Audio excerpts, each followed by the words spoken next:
তারেক ভাই, এটা আপনার লাইভ শোনা যে আপনি এরকম কথার মাঝখানে ইন্টারাপ্ট করবেন? রাজনৈতিক শিষ্টাচার, শুনেন, রাজনৈতিক শিষ্টাচার বলে একটা কথা আছে, এটা একটু শিখতে হবে। জীবিত মানুষকে মৃত দেখিয়ে মামলার টাকা নিয়ে খাচ্ছে, জুলাইয়ের টাকা নিয়ে খাচ্ছে। এরা আমাদের খাচ্ছে ভাই? আপনারা খাচ্ছেন। আপনারা কারা? আপনারা এনসিপি। আপনি তো একটু জাস্ট নাম বলে দেন, আপনারা এনসিপি আপনারা খাচ্ছেন, আপনি খাচ্ছেন। আপনি প্রমাণ দেন সেটা। হ্যাঁ দিচ্ছি, এই যে প্রমাণ দিচ্ছি। বলেন সেটা কি? এই যে আপনার হলো কালের কণ্ঠে নিউজ হয়েছে নাকি আনোয়ার টিভি? হ্যাঁ না, কালের কণ্ঠে কেন? আপনারা সবাই কানোয়ার টিভি মনে করেন। অনেক সময় সামনে থেকে আমাদের দলের অনেক নেতারাই ফাইট করেছেন এবং অন্যান্য রাজনৈতিক দল এবং স্টেক হোল্ডাররা যারা আছেন তারাও ছিলেন অবশ্যই। কিন্তু বর্তমানে যেসব নোংরামিগুলো হচ্ছে বা আসলে নেগেটিভলি পোর্ট্রে করা যায়, সেগুলো আমি মনে করি মানে বা বহিরাগত যেসব দলগুলো আছে তাদেরই দায়ভার বেশি। এর মধ্যে আমি মনে করি যে আমার পাশে যিনি বসে আছেন তারেক, উনিও বড় অংশে দায়ী। কারণ উনি বসে বসে মানে যেরকম হেসে হেসে মিথ্যাচার করেন, সেটা আসলেই আমারও অবাক লাগে যে ভাই এই ঘটনাটা আসলে সত্যতা কতটুকু। একটু আগে তিনি যা বলছিলেন, মানে তার মধ্যে অধিকাংশ তথ্যই মিথ্যা, অধিকাংশ তথ্যই আসলে বিভ্রান্তকর। এবং ওনার এই কনফিডেন্টলি যে মিথ্যা বলার একটা অভ্যাস, এটা শুরু থেকেই ছিল। উনি যখন গণ অধিকার করতেন, উনি গণ অধিকার ভাঙারও একজন কারিগর এবং তার শুধুমাত্র ব্যক্তি আকাঙ্ক্ষা, ব্যক্তি ইচ্ছা, এগুলোর জন্য দলটি সে সময় ভেঙেছিল। এবং বর্তমানেও একটি বড় রাজনৈতিক দল বিএনপি, তাদের থেকে তিনি একটা আশা পেয়েছেন যে তাকে একটা আসন হয়তো বা ওনারা দিবেন।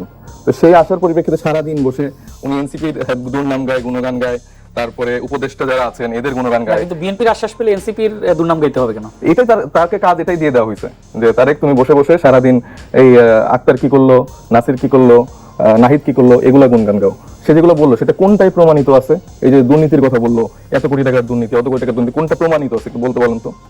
তারপর আমাদেরকে বললো যে আমাদের দল নাকি, আচ্ছা আমি তো ভাই আপনার কথা বলছি, আমি কথা বলিনি। আপনি কাইন্ডলি সালাউদ্দিন তানভীরকে আপনারা আপনি কাইন্ডলি পরে বলেন। আপনি যে বললেন কোনটা প্রমাণিত, এই একটাতে বলেন আপনারা শুধু। কি গাজী সালাউদ্দিন তানভীর কি তাকে আপনারা দল থেকে বাইরে রাখছেন কেন? তার ব্যাপারে এরকম অভিযোগ এসেছে, সেজন্য তাকে বাইরে রাখা হয়েছে। কিন্তু একটা প্রমাণ দেন, আমি তো একটাই আপনাকে দিলাম। না কিন্তু গাজী সালাউদ্দিন তানভীরের ব্যাপারে কোন প্রমাণ কি হয়েছে? আপনারা বের করে রাখলেন। দুদক এটা কি আমাদের দায়িত্ব নাকি দলের দায়িত্ব? দলই তো বের করে রাখলো। না দলের দায়িত্ব, মানে স্টারবিয়ার বিরুদ্ধে যে অভিযোগের কথা বলছেন সেটা বাংলাদেশের আইনের জায়গায় কি প্রমাণিত হয়েছে? এটাকে বলেন যে বাংলাদেশের আইনের জায়গায় প্রমাণিত হয়েছে। আপনি অস্বীকার করছেন? আমি কি অস্বীকার করি নাই তো, আমি তো বলছি যে আপনি বলেন যে প্রমাণ পেয়েছিল, আমি দিলাম। না আপনি আমাকে বলেন যে এই আইনের যে জায়গাটা বললেন যে সে দুর্নীতিগ্রস্ত হয়েছে বা আসিফ মাহমুদের পিএস কে তাকে কে সরাইছে? সরাইনি। কে সরাইছে ভাই? তাহলে গেল কেন সে? কি মানে আপনি আমাকে মূল কাহিনীটা বলেন, কে সরাইছে? বলেন আপনি কই যাইছো কিছু পোর্টাল আছে না, কিছু পোর্টাল দুইজনের তো এনআইডি স্থগিত আছে, তাই না? আনোয়ার টিভি আছে না, আনোয়ার টিভি, তারপরে যে যমুনা টিভির গাজী সালাউদ্দিন তানভীর এবং আসিফ মাহমুদের পিএস, এই দুইজনের এনআইডি স্থগিত আছে। কেন স্থগিত করলো? কে স্থগিত করছে? দুদক স্থগিত করছে। তারপরে নেক্সট কি হইছে? কি হইছে বলেন আপনি। আপনি বলেন, আপনি তো সব জানেন। আপনি তো স্থগিত করে রাখছে, নেক্সট কি হতে হবে? নেক্সট না বিচার করলো না কেন? বিচার করলো না কেন তাহলে? করলো না, বিচার করে না কেন করলো না? আপনাদের হাতে ক্ষমতা, বিচার করবে কিভাবে? আপনাদের হাতে ক্ষমতা। আমাদের হাতে কাদের? আপনাদের হাতে ক্ষমতা না, মানে কাদের সেটা একটু বলেন। আপনাদের হাতে। আপনাদের মিন্স কাকে বলছেন? আপনার এনসিপি, আপনার নাগরিক কমিটি, আপনার মানে নাগরিক এনসিপি এত পার্টি। ক্ষমতা যে বিভিন্ন মানুষ দুর্নীতি করে বেড়াচ্ছে, সেগুলো অভিযোগ আসার পর সেগুলো আটকে যাচ্ছে। আটকে যাচ্ছে না? কোথায় আটকে যাচ্ছে বলেন? আটকে যাচ্ছে দুদক কি এনসিপি চলে? আপনাদের রিয়াদ গ্রেফতার হলো না? আমাদের রিয়াদকে এই যে গুলশান চাঁদাবাজের জন্য গ্রেফতার। রিয়াদ কোন দল করে? আপনাদের দল করে। এনসিপি করে? এনসিপি করে না। কোথায় আপনি একটা দেখান তো, কোন কমিটিতে আছে? সে ইয়াদ পড়ে যে কি আপনাদের দলের নাম কি? আমজনতা পার্টি করে। আমজনতা পার্টি বলে। দেখেন আপনি এখন আমার সামনে মিথ্যা কথা বলে আমাকে মিথ্যা। না আপনি যে বলছেন যে এনসিপি করে, সেটা আপনি দেখান যে কোথায় কোন কমিটিতে আছে। এনসিপি তো করে সে। কোথায় কোন কমিটিতে আছে ভাই? তারপরে ওই যে অপু, ও তো এনসিপি দিত। সেটা আচ্ছা ঠিক আছে, আমি ধরে নিলাম এনসিপি। তার নিশ্চয়ই একটা ডকুমেন্টেড ফাইল আছে, সে অমুক থানা বা অমুক জায়গায়। আমাকে একটা লিস্ট দেখান। আরে বাবা, সেটা আপনি কি অস্বীকার করছেন তারা এনসিপির অন্তর্ভুক্ত না? না ডেফিনেটলি তার অন্তর্ভুক্ত নেই। যাক, এটা দেশের মানুষ জানলো যে রিয়াদ, তারপরে এই যে এরা এনসিপির অন্তর্ভুক্ত না। আমি তো আপনাকে এই যে আরেকটা মেয়ে তোমা, আমি তো আপনাকে ন্যাশনাল মিডিয়াতে তোমা গ্রেফতার হলো। তোমা আপনাদের সংগঠনের না ভাই? আমি আপনাদেরকে ন্যাশনাল মিডিয়াতে বলছি, উনি যেগুলো এরকম আস্তে আস্তে উনি কে, এটা কে? আমি তো বলতেছি যে আমাকে কমিটিতে কতগুলো দেখলাম। আমাকে আপনাদের এই যে আপনাদের একটা ছেলে যে আমি একটু ভাই মানুষকে মৃত দেখায় তারেক ভাই, এবং মামলার টাকা তুলে খায়। তারেক ভাই একটা দেখান। তারেক ভাই, এটা আপনার লাইভ শোনা যে আপনি এরকম কথার মাঝখানে ইন্টারাপ্ট করবেন। রাজনৈতিক শিষ্টাচার, শুনেন, রাজনৈতিক শিষ্টাচার বলে একটা কথা আছে, এটা একটু শিখতে হবে। কিছু রাজনৈতিক নর্মস আছে, এটা একটু আপনাদের শিখতে হবে। অন্যদেরকে আমরা শিখাচ্ছি না, আপনি নিজে থেকে একটু শিখেন। যখন পাশের বক্তা আপনাদের আচরণ, যখন পাশের বক্তা কথা বলে তাকে একটু সুযোগ দিন, তারপরে আপনারা তারেক আমরা একটু সাইফের কাছে একটু জানতে চাই, আপনাকে ছাড়বো আমি।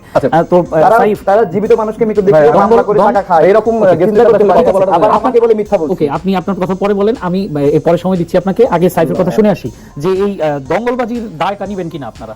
না তার আগে একটু বলেন যে আমার কথা শুনে কেউ ইন্টারাপ্ট না করে। উনি বলে দেখেন, উনি যেসব নামগুলো বললেন, আমি কিন্তু বারবার বলছি যে উনি একটু প্রমাণ দেখাক যে এটা আসলে কোন কমিটিতে আছে। তাই না? ওরা তো কোনো কমিটিতে নাই। তারা এখন বৈষম্য বিরোধী ছাত্র আন্দোলনের ব্যানারে তারেক উনিরাও আন্দোলন করছে, বিএনপির আন্দোলন করছে, জামাতের আন্দোলন করছে। এখন কে ওই ব্যানারটাকে বেঁচে খাচ্ছে, সেটা সব দায়ভার কেন এনসিপি নিবে? এনসিপি সব দায়ভার নেওয়ার জন্য কি বসে আছে? না, মানে সব উপদেষ্টারা ইয়া করবে যে পরিকল্পনা উপদেষ্টা। আপনি ইসে সার্চ দেন, গুগলে সার্চ দেন, কয়েকদিন আগে একটা ইন্টারভিউতে উনি বলছেন যে তাদের তো বন্ধু বান্ধব, মানে মির্জা ফখরুল ইসলাম আলমগীর, তারা তো বন্ধু বান্ধব, তারা কোনো একটা আড্ডায় উনি মির্জা ফখরুল ইসলাম আলমগীরকে অনুরোধ করছেন যে যখন এই যে ভিসি শিক্ষাঙ্গনে যে নিয়োগগুলো হচ্ছিল, যে আপনি কিছু নাম দেন। তো সেই জায়গায় উনি কিছু নাম দিয়েছে, মানে এটার একটা আলাপচারিতা আছে। তো এই যে এই ছোট ছোট কনভারসেশনে আপনারা ইজিলি বুঝতে পারবেন যে কিভাবে বিএনপি দলীয়করণগুলো করছে এবং কিভাবে আসলে প্রশাসনিক জায়গা থেকে দুর্নীতির জায়গাগুলো চর্চা হচ্ছে। সেই জায়গাগুলো একটা প্রসঙ্গ উল্লেখ না করে এই তারেকরা হচ্ছে যে সারাদিন বসে মিথ্যা ভুল তথ্য মানুষকে দিয়ে যাচ্ছে। এবং উনি বললেন যে এই জিনিসগুলো কিন্তু খুব সুন্দর লাগে শুনতে, যে আসিফের পিএস এত হাজার কোটি টাকার দুর্নীতি করছে, ওকে বাদ দিয়ে দেওয়া হয়েছে, কিন্তু ওকে কিন্তু দল থেকে, মানে ওদের চাকরি থেকে কিন্তু বহিষ্কার করা হয়নি। এটা কিন্তু মানে লিখিত আছে, আপনারা নিউজে দেখতে পারবেন। আপনারা সচিবালয় অফিসিয়াল ডকুমেন্টগুলো দেখেন, তাকে কিন্তু বহিষ্কার করা হয়নি, সে নিজে থেকে পদত্যাগ করছে। তো সেই জায়গা থেকে তিনি ওই যার বিরুদ্ধে অভিযোগ আছে তিনি জানিয়েছেন যে তিনি হচ্ছে সরকারি চাকরি করেন, কারণ এটা তো তার স্থায়ী কোনো ঠিকানা না। এবং যেই সংখ্যায় অ্যামাউন্টে তার বিরুদ্ধে অভিযোগ আসছে, সেটা কিন্তু দুর্নীতি দুদক কিন্তু প্রমাণ করতে পারেনি। এনসিপি কি এত ক্ষমতাধর হয়ে গেছে এই জায়গাগুলো সব আটকে রাখবে, যেখানে প্রশাসনিক সব জায়গায় বিএনপি, জামাত বা অন্যান্য রাজনৈতিক দলের জায়গায় আছে, শুধুমাত্র বৈষম্য বিরোধী দুজন শিখ ছাত্র উপদেষ্টা আছেন এবং তাদের হাতে সব ক্ষমতা। মানে ওনার কথাবার্তা শুনলে এরকম আসলে লাগে। এবং উনি বললো যে এনসিপি মানে দল হিসেবে নাকি সব জায়গায় খুব ফ্যাসিলিটি পাচ্ছে, মানে আমরা এতই ফ্যাসিলিটি পাচ্ছি যে শাপলা মার্কা নিয়ে আমাদের সারাদিন ফাইট করতে হচ্ছে। এবং আমি নিজে মানে এটা জানি যে আমাদের মানে প্রত্যেকটা জেলায় যেখানে যেখানে আমাদের অফিস বলেন, যেখানে যা ডকুমেন্টেশন বলেন, প্রত্যেকটা জায়গায় পুঙ্খানুপুঙ্খ ভাবে তারা সবকিছু চেক করছে। মানে আমরা ফিল করছিলাম যে ভাই আমরা তো মানে কিংস পার্টি, যেভাবে সবাই বলে আমরা তো মানে কিংস পার্টি, আমাদের তো আসলে এত লাগার কথা না। তো আমি মানে আমাদের সেন্ট্রাল অফিসে যেদিন ওনারা আসলেন, সেদিন আমরা একদম তড়িঘড়ি করে যেতে টাইম দেওয়া ছিল 10টার সময়, মানে সব ডকুমেন্ট চেক করছে। মানে এরকম দু একটা ডকুমেন্ট ছিল যে আহ্বায়কের বাসায় ছিল বা দু একজনের বাসায় ছিল, তা আমরা ভাবছি যে এটা হয়তো বা পিডিএফ ফাইল বা এটা দেখালেই হবে, কিন্তু না, ওনারা অরিজিনাল কপি সহ ডিড ডকুমেন্ট, মানে each and everything procedure maintain করে ধরে গেছে। তো এনসিপি এখানে আমার মনে হয় যে সব থেকে বেশি চ্যালেঞ্জ ফেস করছে। আর ওনাদের যে দল, ওনাদের তো নাম কাওয়াস্তা দল, ওনারা একজনই একটা দলের মালিক, এর বাদে ওনাদের এই কর্মী সমর্থক সেরকম নাই। কোনো দলে কেউ জায়গা না পাইলে ওনার সাথে এসে যুক্ত হয়, পাশে বসে সারাদিন বসে লাইভ করে হাসাহাসি করে মানুষকে তুচ্ছতাচ্ছিল্য করে। পারলে তারেক রহমান সাহেব থেকে শুরু করে বিএনপির নামে একটা কথা বলে দেখাচ্ছে উনি, এটা বলার ওনার গাছ নাই, সাহস নেই। বলতে পারবে এই যে এনসিপি, তারপরে উপদেষ্টা দুইজন, এটা ছাড়া তার কাছে আর কোনো জায়গা নেই। তারেকের বিষয়টা না হয় বুঝলাম, আপনি যেটি বললেন যে পারলে বলে দেখা, আপনারা কি বলেন? আপনারাই বা কি বলেন? আমরা কি মানে কোন ব্যাপারে, মানে এই যে নিশ্চয়ই অনিয়মের বিরুদ্ধে কি বলেন? শুধু না, আমি তারেক রহমান বা অন্য কারো নামের বিষয় বলছি না, যে কোনো অনিয়মের বিরুদ্ধেই তো নিশ্চয়ই বলা দরকার। যে কোনো অনিয়মের ব্যাপারেই বলছি। অনিয়ম করছে আমাদের আসিফ নজরুল ইসলাম থেকে শুরু করে যে কারো অন্যায় অবিচারের বিরুদ্ধে কথা বলছি। আমরা বারবার বলছি যে ইনক্লুডিং ছাত্র উপদেষ্টারা সহ তাদের মানে কি বলে সম্পদের হিসাব নিকাশ জনগণের সামনে উন্মোচন করুক। নাহিদ ইসলাম যখন পদত্যাগ করেছেন, তিনি তার আয়ের উৎস সবকিছু ডিটেইলস কিন্তু দিয়েছেন। আমরা তো বারবার এগুলো দাবি করছি, মানে আসিফ মাহমুদ, তারপরে মাহফুজ, ওনাদের তো আলাদা করে দেখার সুযোগ নেই, আমাদের প্রত্যেকের কথা বলছি। যেমন আমরা যে রাজনীতি করছি, স্বচ্ছ রাজনীতি করছি, আমরা ক্রাউড ফান্ডিং মডেল ওপেন করেছি। আমি একটি উদাহরণ দিতে পারি যে গত সপ্তাহে একটি ফেসবুকের একটি ভিডিও খুব ভাইরাল হয়েছিল, যে ময়মনসিংহের একটি ঘটনা, একজন বৃদ্ধর চুল দাড়ি কেটে দেওয়া হলো এবং সারা বাংলাদেশের মানুষ কিন্তু এই যে ঘটনাটির নিন্দা জানিয়েছেন এবং খুবই আলোড়ন তৈরি করেছিল। আপনারা কি এটা কোনো প্রতিবাদ জানিয়েছেন আপনাদের দলের পক্ষ থেকে? আমাদের অফিসিয়ালি তো প্যাড থেকে তো এরকম প্রতিবাদ যায়নি, তবে আমরা রাজনৈতিক দল হিসেবে আমাদের ব্যক্তিগত পর্যায় থেকে আমরা অনেকেই প্রতিবাদ করেছি। কেন দল হিসেবে কি আপনারা এটা নিন্দা জানাতে পারেন না, দাবি জানাতে পারেন না? ডেফিনেটলি আমরা দাবি জানাতে পারি, কিন্তু আপনার এটা মনে রাখতে হবে যে আপনি যেখানে আশা করছেন যে বিএনপির ভারপ্রাপ্ত চেয়ারপারসন তারেক রহমানের বিরুদ্ধে আমজনতার দল মোহাম্মদ তারেক রহমান সমালোচনা করবেন, সেটি চাচ্ছেন, এক্সপেক্ট করছেন, কিন্তু আপনারা এই ঘটনা ইস্যু হয় 100টা ইস্যু কি রাজনৈতিক দল হিসেবে এনসিপি অ্যাড্রেস করতে পারে? এনসিপি প্রতিনিধিত্ব যারা করে, হ্যাঁ শুনেন, অবশ্যই করে। এনসিপি যারা প্রতিনিধিত্ব করছেন, এই আমি করছি বা হাসনাত করছে বা নাসির করছে, যারাই করছে, তাদের অ্যাঙ্গেল থেকে তো তারা প্রতিবাদ করছে। আমার দলকে আমি প্রতিনিধিত্ব করি এবং যে বিষয়ে আমি অ্যাড্রেস করছি, তার মানে আমি দলেরকে রিপ্রেজেন্ট করি, সেটার প্রতিবাদ করছি। আলটিমেটলি তো এনসিপিরই প্রতিবাদ হচ্ছে। এটা যে আলাদা করে প্রত্যেক মুহূর্তে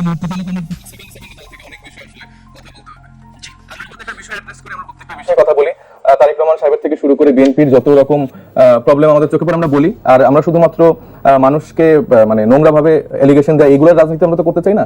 আমরা একটা সুস্থ ধারা রাজনীতি চাই, যেটা আসলে বিগত 17 বছর ধরে চর্চা হয়নি।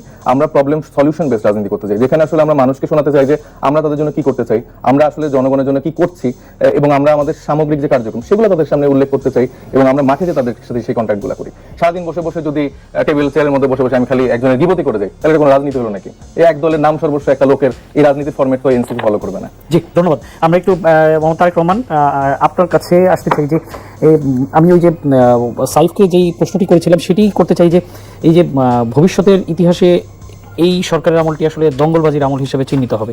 উনি আবার কিন্তু আমি আবারও রিপিট করছি যে উনি সংবিধান সংস্কার কমিশনের সদস্য ছিলেন, তো তার মুখ থেকে এই কথাটি এসছে। তো আপনার কি মনে হয় যে আসলে আচ্ছা, আসলে কি দঙ্গলবাজির আমল? আপনি কি মনে করেন যে এনসিপি যে সামাজিক মর্যাদা নিয়ে তার পথ শুরু করেছিল, তারা সেই সামাজিক মর্যাদায় আছে? সেই সামাজিক মর্যাদায় না থাকলে কেন এই সামাজিক মর্যাদা নষ্ট হলো? দাঙ্গলবাজির কথা বলছেন, এই দাঙ্গলবাজিটা জন্য রিপুটেড কারা? এনসিপি না অন্য কোনো দল? কারা অ্যাকচুয়ালি কারা? গত কয়েকদিনে কারা গ্রেপ্তার হলো? যে রিয়াদের কথা বলছিল পুরোপুরি অস্বীকার করে যাচ্ছে, মুখের সামনে মানে মুখ দিয়ে কথা আটকাতে পারছে না, বলছে আপনি দেখান এনসিপি কার, বাক্সাসের বৈষম্য বিরোধী। তো এগুলো তাদের অন্তিকরণ একটা প্রতিষ্ঠান না? তো এগুলো মুখের সামনে অস্বীকার করছে। প্রত্যেকটা দিন মামলা বাণিজ্য করে যাদের চলে তারা আজকে সুন্দর রাজনীতির স্বপ্ন দেখাচ্ছে। এটা সুন্দর রাজনীতি? আমি তো বললাম, একটু আগে দেখালাম যে জীবিত মানুষকে মৃত দেখিয়ে মামলার টাকা নিয়ে খাচ্ছে, জুলাইয়ের টাকা নিয়ে খাচ্ছে। এরা আমাদের খাচ্ছে ভাই? আপনারা খাচ্ছেন। আপনারা কারা? আপনারা এনসিপি। আপনি তো জাস্ট নাম বলে দেন আপনারা এনসিপি আপনারা খাচ্ছেন, আপনি খাচ্ছেন। আপনি প্রমাণ দেন সেটা। হ্যাঁ দিচ্ছি, এই যে প্রমাণ দিচ্ছি। এই যে আপনার হলো কালের কণ্ঠে নিউজ হয়েছে নাকি আনোয়ার টিভি? হ্যাঁ, না কালের কণ্ঠে কেন? আপনারা সবাই কানোয়ার টিভি মনে করেন, আপনি যারা বিবিসি, আপনি লিটারালি আপনারা সবাই কানোয়ার টিভি মনে করেন, আপনারা বিবিসি। আপনি যখন বলেছেন তারেক করেন ভাই, আপনি সবাই পাবেন, বারবার ভুল তথ্য দিচ্ছে, এটা তো এই জায়গাটা আপনি তো বলা উচিত। আমি দিচ্ছি তথ্য, আপনি তো ভুল দিতে যাচ্ছেন না। দেখেন এই যে এখানে আমি মৃত ব্যক্তি নিয়ে মামলা বাণিজ্য আমরা কোথায় করলাম? আপনারা তো করছেন। বলেন কি করছে, নাম বলেন। এই যে জীবিত শিশু সোহাগকে মৃত দেখিয়ে এই মামলা মোটা অঙ্কের ক্ষতিপূরণ জমি পাওয়ার স্বপ্ন দেখানো হয় পরিবারকে। সম্রাট জানান সরকার আহত জুলাই 30 লক্ষ টাকা ও 4 কাঠা। আপনি এনসিপি কোথায় কোন পদে আছে? আমি দিচ্ছি আপনাকে, আপনি ধৈর্য ধরেন। আপনার হলো কেরানীগঞ্জ জাতীয় নাগরিক পার্টি নেতা মোহাম্মদ শাহজাহান সম্রাট। আপনি এখন কেরানীগঞ্জের নেতা? হ্যাঁ, আমাদের কেউ নেই ভাই। আপনি কেউ নাই, নিউজে দেখাচ্ছি। এই যে আপনাদের মতো আনোয়ার টিভিরা এরকম করে নিউজ বানাচ্ছে। এটা এগুলো কালের কণ্ঠ, প্রথম আলো, সবাই আনোয়ার টিভি, আপনি হলো বিবিসি। না না ভাই, আপনি আনোয়ার, আপনি হলো সিএনএন, এএফপি। না না ঠিক আছে। এগুলো ফটকাবাজি করছে, জায়গায় অস্বীকার করছে, এগুলো কোনো কথা নাকি? নিউজ দেখাচ্ছি, এগুলো দিয়ে হচ্ছে না, ভরতেছে না মন, কিভাবে ভরাবেন মনেদের? আমাকে একটু বলেন তো আসলে কি ওই ফিরোজ আহমেদ যেটি তারপরে বলতেছে একজনের পার্টি, 2000 কোটা সংস্কার আন্দোলনে আমি উদ্যোক্তা, বারবার বলছে একজনের পার্টি। আমার দলের লোকই মারা গেছে 7 জন, আমাকে বলছে একজনের পার্টি। 100 জনের উপর আমাদের আহত তালিকা রয়েছে, বলছে একজনের পার্টি। অসম্মান করতেছে বারবার। ঠিক আছে, কি বলবো? তোমরা যখন আন্দোলন বন্ধ করে দিছো সেই সময় আন্দোলনের হাল ধরছি আমরা। আপনি এরকম সত্যি কাউকে তুমি করতে পারেন? আচ্ছা, আপনারা ধরেন, আমি সরি, দুঃখিত। না না না ঠিক আছে, ঠিক আছে। আপনারা যখন আন্দোলন বন্ধ করছেন তখন আমরা আন্দোলনের হাল ধরেছি। আপনার থেকে এরকম আচরণ আমরা এক্সপেক্ট করি। ঠিক আছে, হাল ধরেছি। আপনি একবার বলছেন একজনের পার্টি। আমার পার্টি যদি একজন সংস্কার আন্দোলনে যদি মানে সাপোর্টার্স করে ছিলেন আপনি, মানে নুরুল হক নূর থেকে শুরু করে তাদের কাছ থেকে শুনেন, আমরাও কোটা সংস্কার আন্দোলনে ছিলাম, সামনের সারি থেকে ছিলাম। সামনে কোন সারিতে ছিলেন আপনি? আমরা ঢাকা বিশ্ববিদ্যালয়ে পড়ালেখা করছি, সেই সময় যখন নুরুরা আর সামনে আসতে পারছিল না, সেই সময় আমরা 10-12 থেকে 15 জন এই আন্দোলনটাকে নেতৃত্ব দিয়েছি। কোথায় নেতৃত্ব দিয়েছেন দেখেন। এখানে কি আমরা ছবি নিয়ে বসে আছি নাকি? আপনার মোবাইলে আপনার ছবি থাকবে না? তারেক আমরা একটু আলোচনায় ফিরি। 18 সালে কোটা আন্দোলন নিয়ে ভাই ওনার সাথে আমাকে ডাকছেন না। তারেক আমরা একটু আলোচনায় থাকি। কি অসম্মান করছে এভাবে? একজনের দল বারবার বলছে। মানুষ আমার দলে একজনের যদি হয়, আমার কথাটা আপনি কি মিথ্যা প্রমাণিত করেন দলিল দিয়ে, তথ্য দিয়ে? আপনি সত্য কথা বলেন ভাই, একজনের দল। কিন্তু সত্যতার সাথে সত্য কথা বলেন। তারেক আমাকে বলেন তো যে এই যে ফিরোজ আহমেদের কথা বলছিলাম, উনি কিন্তু আজকে বলেছেন যে সরকার এই তার দলের নাহিদ আমার হাতে কর্মী হয়েছে, এগুলো কি বলে? ওকে, সেটি হতেই পারে, সেটি হতে একজনের দল। সেটি হতে আপনি কার কর্মী ছিলেন? আমি আন্দোলনের উদ্যোক্তা আপনি ছিলাম। তো ভাই আমাদের মহান নেতা। আপনি দেখেন উইকিপিডিয়া 2018 সালে আন্দোলনের সম্পাদক দেখেন, আপনি অনেক মহান নেতা ভাই। সাইফ আমাকে যদি একটু সুযোগ দিতেন তাহলে আমি একটু তারেক মহান নেতাদের সাথে ভাই আমার এরকম ছোট কর্মীদের আনা যে তারেক আমাকে একটু বলেন তো যে ভোটে জিতে আসতে চাইলে পরের সরকারগুলো যেই বন্দোবস্তকে আর বদলানোর কথা কল্পনাও করতো না, হ্যাঁ, সেই জায়গাটায় এই সরকার আমলাদের জন্য গাড়ি কিনবে, শিক্ষকদের বেতন দিবে, প্রশিক্ষণ, শিক্ষার গুণগত মান বৃদ্ধি করবে, মানে সম্পদ কোন জায়গায় কাজে লাগাবে সেই ওয়াদা করতে দেশের রাজনৈতিক দলগুলোকে অন্তর্বর্তী সরকার বাধ্য করতে পারত। কিন্তু এই সরকার সেই পুরনো সরকারকেই ফলো করছে এই সমস্ত ক্ষেত্রে। তো সেই প্রসঙ্গেই বলেছেন যে বর্তমান সরকারটা আসলে যেই সুযোগটি পেয়েছিল গত 14 মাসে তারা সেই সুযোগটি নষ্ট করেছে। তো আপনার কি মনে হয় তারেক? আমরা ব্যক্তিগত আক্রমণে না যাই। না দেখেন, সময় সংস্কারের বিষয়ে আমরা হলো এই সরকারের এমন কিছু মানুষকে আমরা দায়িত্ব দিয়েছি যাদেরকে আমরা চিনতাম না। আমাদের শুক্রিয়া যে আমরা বেঁচে আছি, জেলখানাতে আল্লাহ করছিলাম, আল্লাহ কোনোভাবে এখান থেকে বেঁচে ফেরাও। হ্যাঁ, রিমান্ড থেকে 5 আগস্টের আগে হ্যাঁ 5 আগস্টের আগে, ঠিক এক্স্যাক্টলি 5 আগস্টে যখন মুক্তি হলাম, মুক্ত হওয়ার আগেও চিন্তা করছিলাম যে আল্লাহ দেশকে তুমি বাঁচাও, কোনোভাবে বাঁচালেই হলো, ঠিক আছে। তো এই আমাদের আমরা বেঁচে আছি, এটা আমাদের বোনাস। কিন্তু সরকারের যখন মূল্যায়ন আমরা করি, এই সরকারের দায়িত্বে যারা আছে, এক্স্যাক্টলি এই সরকারগুলো, এই প্রতিনিধিগুলো যদি আওয়ামী লীগের কোনো প্রতিনিধি থাকতো সরকারের, তাহলে কি তারা অ্যাডজাস্টেবল হতো না? মানে কি কি ক্রাইটেরিয়ার কারণে আমরা এই সরকারের প্রতিনিধিকে স্পেশাল বলবো যে তারা গণ অভ্যুত্থানের ক্যারেক্টার ধারণ করে? যেমন আমরা রেজওয়ানা ম্যাডামকে আমাদের ফ্যাসিবাদ বিরোধী আন্দোলনের অনেক প্রোগ্রামে আমরা দাওয়াত দিছি, ঠিক আছে। বলছে এই আমার এই অসুস্থ, আমার এই প্রোগ্রাম আছে, ওই প্রোগ্রাম আছে, জীবনের দায়িত্ব একদিন আমরা আনতে পারিনি, ঠিক আছে। উনি ওনার স্বামীর যে ডিজাপিয়ার হলো, একটা জিডি পর্যন্ত করে নাই, ঠিক আছে। উনি আসা এই সরকারের দায়িত্বশীল, গুরুত্বপূর্ণ হয়ে গেছে। কি কি কারণে ফারুকী সাহেবকে স্পেশাল ক্যারেক্টার নেব যে তিনি আমাদের এই গণ অভ্যুত্থানের, ওনার ওয়াইফকে দিয়ে উনি শেখ মুজিবের ছবি করাইছে না?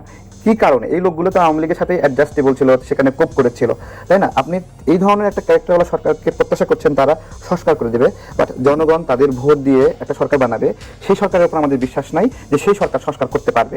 এক্স্যাক্টলি যাদেরকে আমরা চিনি না তারা সংস্কারের জন্য বিশ্বাসযোগ্য, আর যাদেরকে আমরা চিনি জনগণ কমপ্লিট করবে, খারাপ মানুষ নির্বাচিত হবে। তো তাহলে অনেক খারাপ মানুষের মধ্যে অপেক্ষাকৃত যে ভালো সেটা নির্বাচিত হবে, তার উপর আমার ভরসা। কিন্তু অপর মানুষগুলো আপনার যারা বাংলাদেশের নাগরিক অনেক তাদের মধ্যে আমরা ট্রাস্ট রাখতে হবে যে এরা আমাদের এগুলো বানাই দেবে। জি জি, ধন্যবাদ। সাইফ মোস্তাফিজ, আপনার কাছে কিন্তু একটি জিনিস জানতে চাই যে আসলে কি এই সরকার তার সুযোগটি নষ্ট করেছে? যে সুযোগটি, এরকম ম্যান্ডেট নিয়ে কিন্তু বাংলাদেশে আর কোনো সরকার আসেনি। 8ই আগস্ট 2024 এই সরকার যে দায়িত্ব নিয়েছিল, তখন যেই ম্যান্ডেটটি তারা জনগণের ম্যান্ডেট পেয়েছিল, কোনো নির্বাচনের মাধ্যমে না, হ্যাঁ, সেই ম্যান্ডেটটি তারা কি আসলে নষ্ট করলো? হ্যাঁ, ডেফিনেটলি নষ্ট করেছে। তবে এখনো কিঞ্চিত কিছুটা সুযোগ আছে, যেন মোটা দাগে আমরা এই কথাগুলো না বলতে পারি, সেটা তাদের কাছে এখন একটা সুযোগ আছে। তবে আমি মনে করি যে আসলে মোটা দাগে কি কি যে কাজে লাগানো যেতে পারে সামনের দিকে? মানে ধরেন যে সংস্কার নিয়ে আমরা এত কথা বলি, মানে আসলে সংস্কার কি হয়েছে আসলে 1-1.5 বছরে? ওনাদের কিছু সংস্কার হয়তো বা নিজেদের পার্সোনাল বেনিফিটের জায়গা তৈরি হয়েছে, কিন্তু সামগ্রিকভাবে বাংলাদেশের কি কোনো অন্যরকম কোনো চেঞ্জ এসছে কিনা? কোনো রাজনৈতিক দলের ক্ষেত্রে তাদের ফ্যাসিলিটেট তারা করতে পেরেছে হয়তো। তো এইটা তো মোটা দাগে সংস্কারের ডেফিনেশন আমরা মনে করি না। তো আমরা যেই ক্রাইটেরিয়াগুলো সেট করেছিলাম, যেটা আসলে জনগণের চাওয়া ছিল, জনগণের আকাঙ্ক্ষা ছিল, সেই অনুযায়ী তো কেউ কোনো কাজ করতে পারেনি। এই যে উনি যথার্থ বলেছেন যে মোস্তফা সরোয়ার ফারুকী, রেজওয়ানা আপা থেকে শুরু করে এরকম অনেক মানুষই আছেন যারা আসলে মানে যে সুযোগটা আসলে তাদের ছিল জনগণকে আসলে সার্ভ করার, সেটা তারা আসলে মানে খুঁয়ে ফেলেছে। এবং এই অনেকের বিরুদ্ধে তো অভিযোগ আছে তারা আসলে ক্যাপাবলই না। হ্যাঁ, ডেফিনেটলি অনেকের বিরুদ্ধে অভিযোগটা আছে যে তারা আসলে সেই ক্যাপাসিটি অনুযায়ী বা ক্যাপাবিলিটি অনুযায়ী আসলে কাজও করতে পারে নাই বা যোগ্যতা অনুযায়ী করতে পারে নাই। আসলে সমস্যা হয়েছে কি যে আমাদের ক্ষেত্রে পরিবর্তন করার সুযোগ ছিল, সেই পরিবর্তনটাও কিন্তু সমস্যা হয়েছে। দেখেন যে মানে আওয়ামী লীগ, মানে আমি আবারও দলীয়করণে কেন কথাটা বলছি, আপনি যদি মানে কালচারাল সেক্টরটা দেখেন, পুরোপুরি দলীয়করণ করা হয়েছে। মানে এমন কোনো নায়ক নায়িকা নাই, লেখক নাই, প্রডিউসার থেকে বড় কোনো সবাই দেখি যে মানে আওয়ামী লীগের করে ফেলা হয়েছিল। তো এই জায়গাগুলো তো কিছু সৃষ্টিশীল, প্রতিক্রিয়াশীল এরকম কিছু মানুষজন, কিন্তু আপনাদের জুলাই গণ অভ্যুত্থান কিন্তু গতি পেয়েছিল কালচারাল অঙ্গনের লোকজন যখন। আমি সেটাই বলছি, একটু শেষ করতে দেন। তো মোটা দাগে 70 to 80% এরকমই মানুষ ছিল যারা আসলে আওয়ামী লীগকেই মানে বন্দনা গায়, পা পা পা পা পা। তো কিছু মানুষ, হাতে গোনা কিছু মানুষ যারা ছিল, তারা রিভলভ করলো, তারা আসলে অভ্যুত্থানে কিন্তু সেই স্পিডটা দেখালো। শিক্ষকদের মধ্যেও একটা মোটা অংশ ছিল আওয়ামী লীগের, কিছু অংশ ছিল বিএনপির, যারা আসলে সবসময় অনেকভাবে ওনাদের দ্বারা আসলে নিগৃহীত হয়েছে এবং তারা তাদের মতো করে আসলে ফাংশন করতে পারেনি। আমি দেখেছি আমার ডিপার্টমেন্টের অনেক শিক্ষক যারা বিএনপি বন্ধু ছিল বা এরকম, তারা অনেকভাবে নিগৃহীত হয়েছে। সেক্ষেত্রে কিছু মানে 20-30 জনের একজন মানে কিছু শিক্ষক তারা সামনের থেকে যখন নেমে আসলো, তখন কিন্তু এই সাহসটা কিন্তু খুব সঞ্চারিত হয়, মানে অন্য মানুষের মধ্যে প্রভাবিত হয়। তো আমরা দেখেছি তখন আস্তে আস্তে সাধারণ মানুষের মধ্যে জিনিসগুলো প্রভাবিত হয়েছে, যখন একজন সাংস্কৃতিক কর্মী নেমেছে। এবং আমাদের কাছে মানে ইয়াগুলা খুব কম, আমাদের রিসোর্স অনেক কম, কারণ যে হারে দলীয়করণ করা হয়, মানে আমাদের একটা মোটা দাগের মানে শিক্ষার্থীদের একটা অংশ কিন্তু দেশের বাইরে চলে যায়। তারা দেশের পলিটিক্সটাকেও ভালোবাসে না, কারণ এই যে এইসব নোংরামিগুলো যে হয়, এগুলো তাদের কাছে পছন্দ না। তো 17 বছর ধরে তারা একরকম নোংরামি দেখেছে, তো তারা সেফ ফিল করে যে আমরা বাইরে চলে যাবো, ওইখানে আমাদের লাইফ সেট করবো, দেশে আসলে সম্ভাবনা নাই। কিন্তু আমরা চাই যে আমরা নতুন করে যেন সম্ভাবনাটা তৈরি হয়, কারণ এই যে এখন রিসোর্স নাই, হয় আমার বিএনপি পন্থী কারোর সাথে নেগোসিয়েশন করে আমাদের সেট আপগুলো ঠিক করতে হবে, নাহলে জামাতপন্থী তো এই দলের বাইরে আমি কোনো লোক খুব বেশি পাওয়া কঠিন, এবং আমাদের যে জেনারেশন সেই জেনারেশনের মানুষজন তো ধরেন সর্বোচ্চ 35 ম্যাক্স 40 এই এজের মানুষগুলা। তো একটা মানুষ ওই দায়িত্ব পেতে হলে তাদের আরো বড় হতে হয় বা ক্রাইটেরিয়াগুলো আরো ফুলফিল করে যেতে হয়। তো সেই জায়গায় আমি মনে করি যে এখনই সুযোগ, এই নতুন করে যেন কোনো প্রতিষ্ঠান দলীয়করণ না হয়। আপনি ধরেন বিএনপিতে ভোট দিতেই পারেন, এটা আপনার একটা রাইট, কিন্তু আপনার কাজের দ্বারা যেন বিএনপি আলাদা করে কোনো ফ্যাসিলিটেশন না পায়, বা আপনি ধরেন এনসিপি কে ভোট দেন, এনসিপি যেন আলাদা করে কোনো ফ্যাসিলিটেট না হয়।